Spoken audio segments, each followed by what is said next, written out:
This is the second in a series on a phenomenon I call process arbitrage. You can think of it as another form of asset stripping. In this case, the asset is expertise and institutional memory. Key among the cost reduction approaches in process arbitrage is deskilling. Deskilling happens when cheaper junior employees are hired, often to replace laid-off senior employees.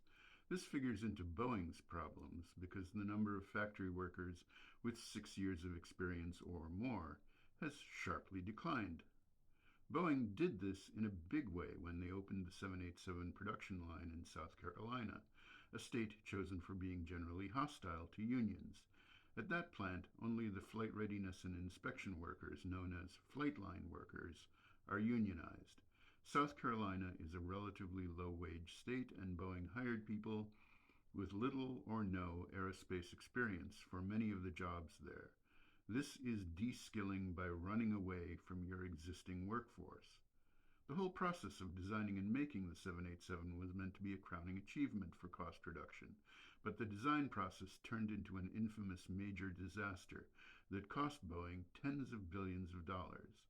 Boeing de-skilled the design of the 787 by moving a lot of design responsibility to suppliers. Boeing relied heavily on process to make this work.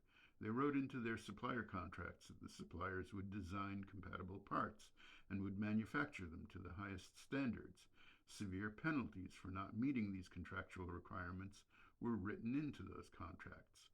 On paper, everything was great. Boeing's factories were already minutely controlled on paper by a formal process for ensuring quality and tracking responsibility for quality. Why not get rid of a few of those older, more expensive workers and rely on the quality processes to keep Boeing airplanes safe? This is process arbitrage by deskilling.